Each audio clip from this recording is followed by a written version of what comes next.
Hello everyone, welcome back to जी10 classes. तो जी10 क्लासेस के फ्री स्टडी जोन के अंडर आज हम लोग मैथमेटिक्स का पहला लेक्चर कवर करने जा रहे हैं। Mathematics of class 12। Mathematics of class 12 के अलावा मैथमेटिक्स ऑफ क्लास 11th में हम लोगों ने दो चैप्टर कवर किए हैं, सेट्स एंड रिलेशन। आज हम लोग क्लास 12th का रिलेशन चैप्टर पढ़ने जा रहे हैं। क्लास 12th का relation chapter is completely dependent upon कि आपने क्लास 11th के रिलेशन में कितना पढ़ा है। अगर आप चाहते हैं कि आपको क्लास 12th का रिलेशन पूरी तरह से समझ में आए, जिससे कि आप किसी भी तरह की बुक का क्वेश्चन हो या किसी भी तरह का बोर्ड का कोई भी बोर्ड का क्वेश्चन हो, कोई भी कॉम्पिटेटिव एग्जाम का क्वेश्चन और आपसे वो हो जाए, तो मैं आपको रिकमेंड करूंगी कि ये चैप्टर पढ़ने से पहले आप 11th की सीरीज का रिलेशन चैप्टर कंप्लीट करें। अदरवाइज इससे थोड़ा सा आपको शायद समझने में प्रॉब्लम हो, बट अगर आप वहां से एक बेस लेके चलेंगे तो ये chapter is the easiest chapter of class 12 और इससे क्वेश्चन जरूर आता है बोर्ड एग्जाम्स में या किसी कॉम्पिटेटिव एग्जाम में भी क्वेश्चन आने की प्रोबेबिलिटी काफी रहती है। तो ये चैप्टर कवर करना इज इम्पोर्टेंट। तो शुरू करते हैं हम लोग। तो सबसे पहले कि अगर हम आपको थोड़ा सा फ्लैशबैक में लेके चलें तो हम लोगों ने क्लास 11 के रिलेशन में क्या क्या देखा है। हम लोगों ने देखा था व्हाट इज रिलेशन, रिलेशन होता क्या है, कार्टेशियन प्रोडक्ट क्या होता है, किसी दो सेट में अगर हम रिलेशन निकाल रहे हैं तो वो किस तरह से निकालेंगे, ये सारी चीजें हम लोगों ने देखा था। कुछ थ्योरम्स का प्रूफ किया था। ऑर्डर्ड पेयर्स क्या होते हैं, इनवर्स ऑफ रिलेशन क्या होता है, डोमेन क्या होता है, रेंज क्या होता है, सारी चीजें हम लोग कवर कर चुके हैं। इसीलिए मैं आपको रिकमेंड कर रही हूँ कि पहले आप क्लास 11th का लेक्चर देखिए, उसके बाद आप क्लास 12th का लेक्चर देखिए। ज्यादा टाइम वेस्ट नहीं होता, एटलीस्ट आपको कुछ सीखने को ही मिलेगा, वेस्ट होने वाली कोई बात भी नहीं है। तो शुरू करते हैं। सबसे पहले relation in a set. What is relation in a set. Relation होता क्या है कि अगर दो सेट के बीच में रिलेशन निकाला जा रहा है, तो अगर हम दो अलग अलग सेट लेके चले तो सेट ए और सेट बी के बीच में अगर रिलेशन निकाला जा रहा है तो relation is always a subset of A cross B, where A cross B is what, Cartesian product of both the sets, जो कि हम लोग कवर कर चुके हैं। इसलिए हम लोग बहुत आगे फास्ट एंड फ्यूरियस तरह से आगे बढ़ते हुए फिर अगला टॉपिक है हमारा domain and range of relation. अगर एक आर सेट है, R is a relational set which is a subset of A cross B, और वो आर सेट में एक ऑर्डर पेयर है ए कॉमा बी, जिसमें कि ए जो है वो कैपिटल ए सेट में बिलोंग कर रहा है, मतलब कार्टेशियन प्रोडक्ट के पहले वाले सेट में बिलोंग कर रहा है, और बी एलिमेंट कार्टेशियन प्रोडक्ट के दूसरे वाले सेट में बिलोंग कर रहा है। तो यहाँ से हम लोग पता करेंगे कि रिलेशन आर का डोमेन क्या है। रिलेशन आर का domain will be A, every element of set ए जिसका कोई ना कोई रिलेशन हो सेट बी के एलिमेंट से, उसको बोला जाएगा डोमेन, और range of R will be B. फिर इसके बाद कुछ particular special types of relation होते हैं, जैसे कि एम्प्टी रिलेशन। वो रिलेशन, जैसे कि बोला गया कि रिलेशन क्या होता है, ए क्रॉस बी का एक सबसेट होता है। तो अगर किसी भी दो दो किसी भी चीज का किसी भी एक पर्टिकुलर सेट का हम सबसेट लेते हैं तो एम्प्टी सेट जो है वो हमेशा उस पर्टिकुलर सेट का सबसेट होता है। तो इसी तरह से ए क्रॉस बी का भी एक सबसेट होगा विच विल बी 5। तो वो रिलेशन जिसके अंदर कोई भी एलिमेंट नहीं है उसको बोला जाता है एम्प्टी रिलेशन। जैसे कि एक एग्जांपल अगर हम लोग लेके चले, let A be a set, यहाँ पे चार एलिमेंट है 1 2 3 4। आर इज अ रिलेशन जो कि ए क्रॉस बी पे डिफाइंड है, वो क्या है, A comma B such that A belongs to capital A, B belongs to capital B, and mod of A minus B is greater than 4। तो क्या यहाँ पे कोई भी ऐसा पेयर पॉसिबल है, कोई भी ऐसा ए कॉमा बी वाला पेयर पॉसिबल है जिसमें उन दोनों नंबर का जो डिफरेंस है वो 4 आए, सॉरी 4 से ज्यादा है? ऐसा कोई भी पॉसिबल नंबर नहीं है या पेयर नहीं है, क्योंकि मैक्सिमम जो डिफरेंस आएगा वो 4 और 1 के बीच में आएगा। Maximum difference possible is 3 only.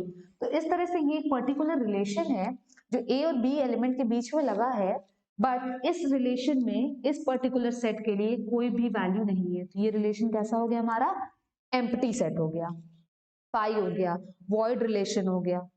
अगला है हमारा यूनिवर्सल रिलेशन। यूनिवर्सल रिलेशन क्या कहता है कि if every element of a particular set A is related to every element of another set B, then the relation is known as universal set.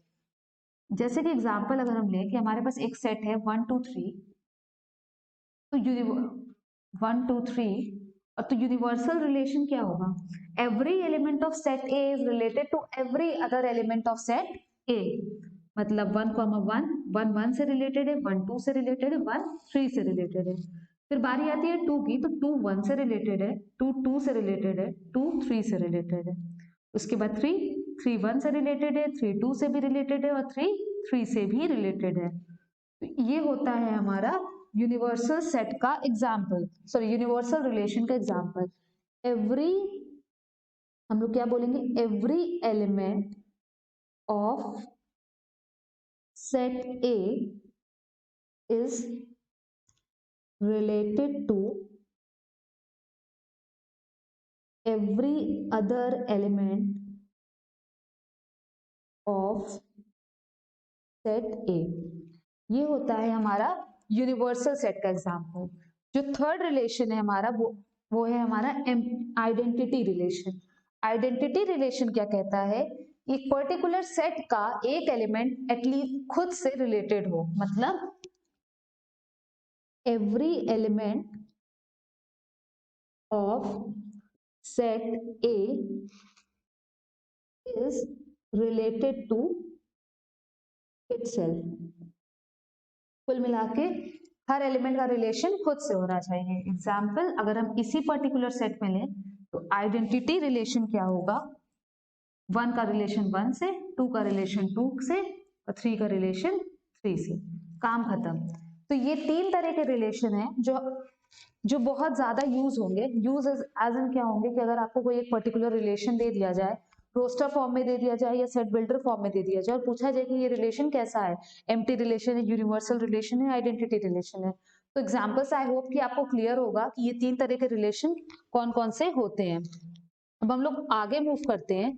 जो कुछ 3 और तरह के रिलेशन है जिनके ऊपर क्वेश्चंस आने की चांसेस ज्यादा होती है as compare to questions in 3 relation के ऊपर आएंगे।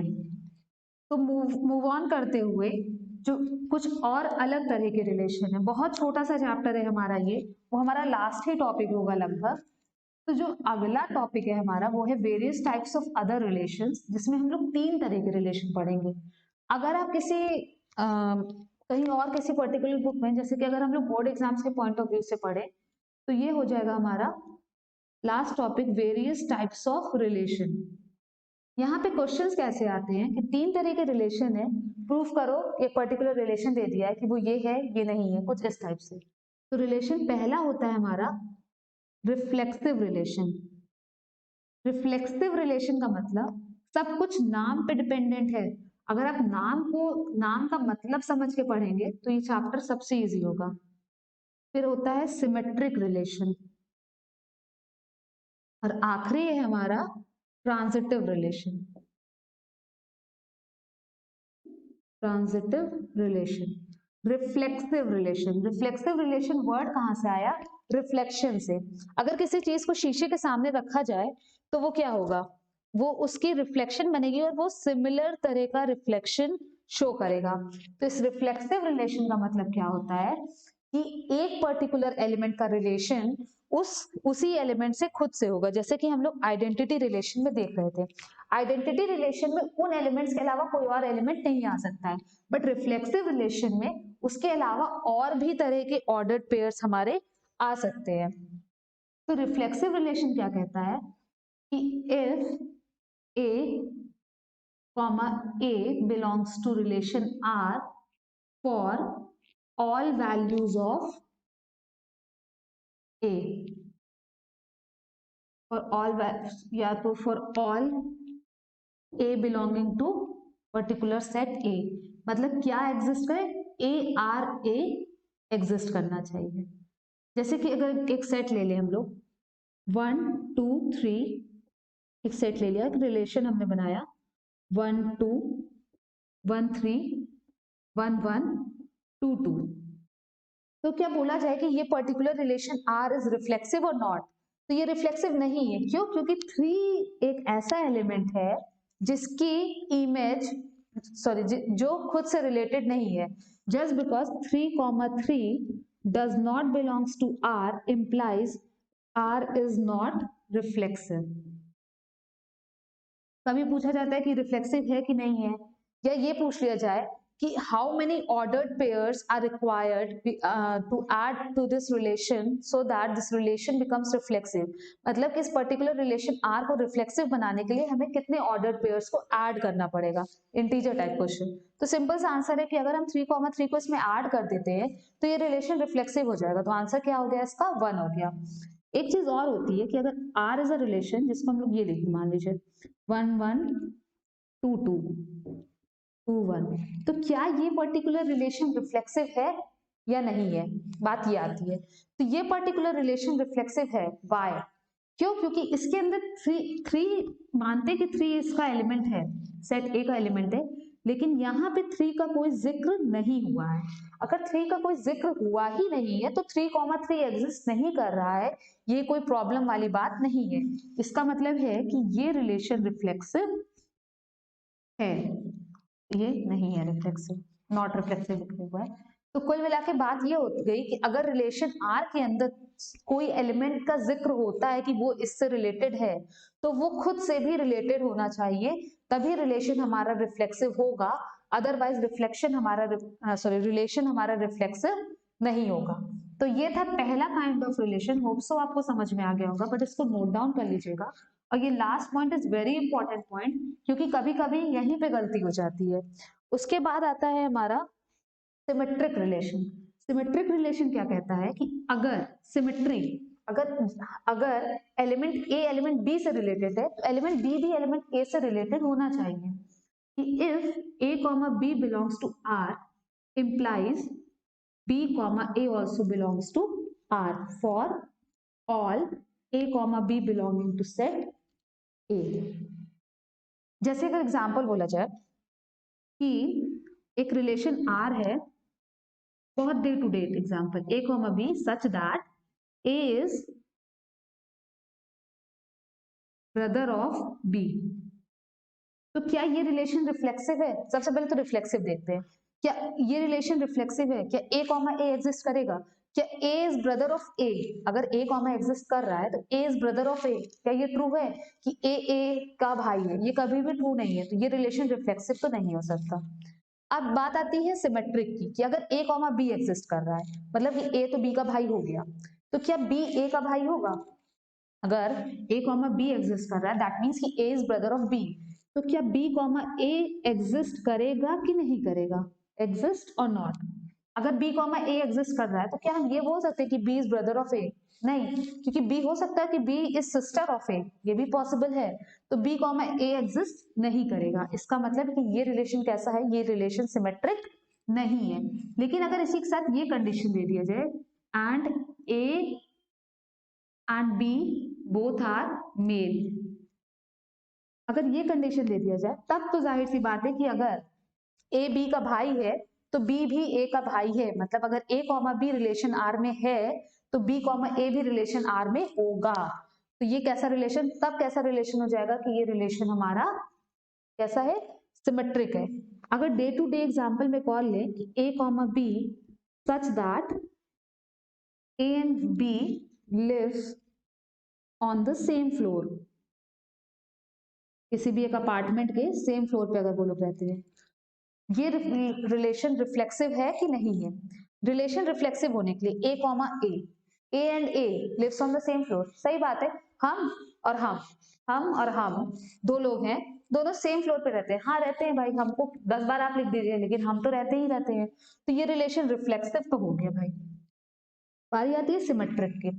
If A and B lives on the same floor, A comma B, B comma A का मतलब क्या हुआ कि B and A lives on the same floor. अरे भाई अगर ए और बी सेम फ्लोर पे रह रहे हैं तो बी और ए भी तो सेम फ्लोर पे ही रह रहे हैं। कान आप ऐसे पकड़िए या ऐसे पकड़िए, बात तो एक ही बात हुई। तो ये रिलेशन सिमेट्रिक भी हो गया।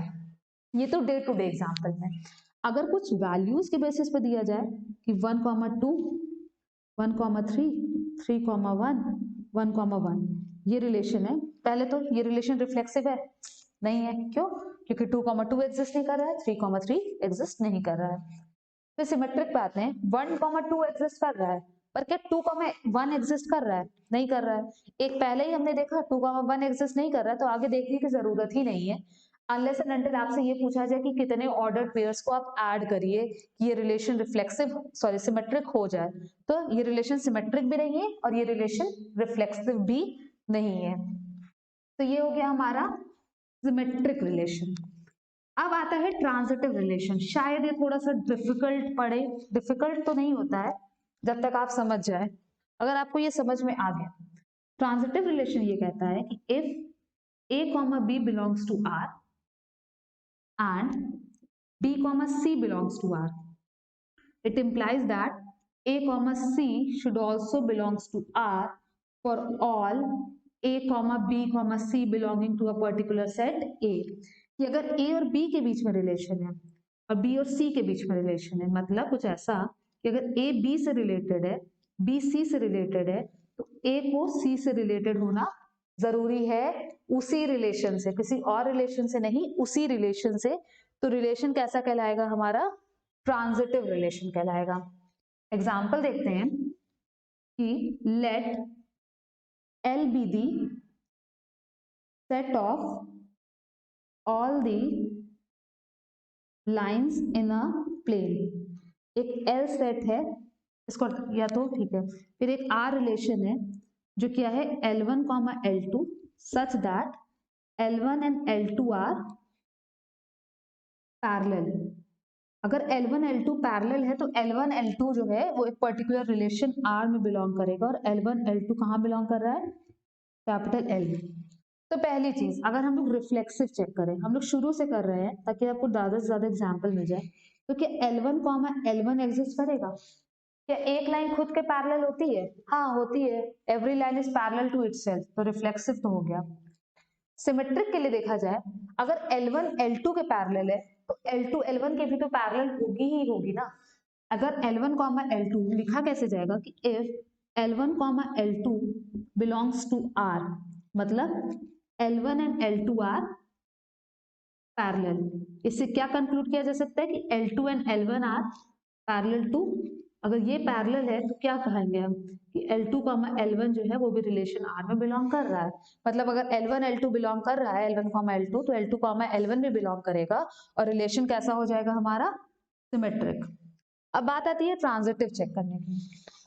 ट्रांजिटिव हम कहेंगे कि L1 L2 बिलोंग करता है R में एंड L2 L3 बिलोंग करता है R में।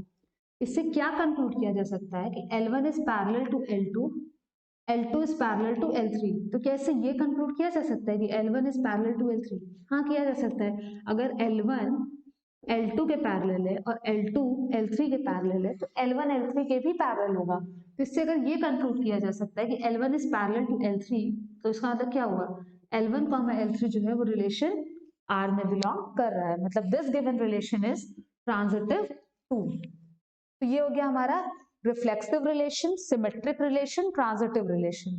तो ये क्वेश्चन, एक आपको क्वेश्चन देगा कि वही सेम चीज कि let L be the set of all the lines in a plane and R is a relation such that L1 L2 such that L1 is perpendicular to L2। आप लोग इसको करिएगा और बताइएगा कमेंट सेक्शन में कि क्या L1 L2 सॉरी R जो रिलेशन है कि L1 is perpendicular to L2, ये रिफ्लेक्सिव है, सिमेट्रिक है, ट्रांजिटिव है, इन तीनों में से कौन सा है और कौन सा नहीं है।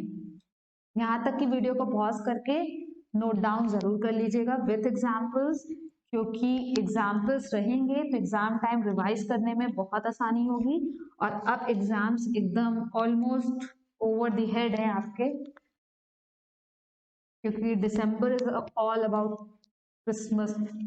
दिसंबर खत्म होने वाला है, जनवरी आएगा और उसके बाद फिर तो रिवीजन का टाइम स्टार्ट हो जाता है।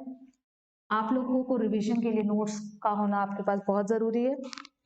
अब एक लास्ट है, इसको बोला जाता है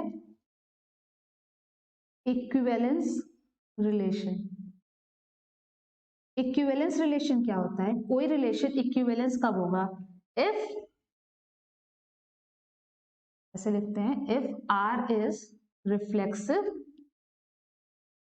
सिमेट्रिक एंड ट्रांजिटिव। अगर कोई रिलेशन तीनों है तो उसको बोला जाता है कि वो रिलेशन कैसा है? इक्विवेलेंस रिलेशन है। Equivalence relation is reflexive, symmetric and transitive.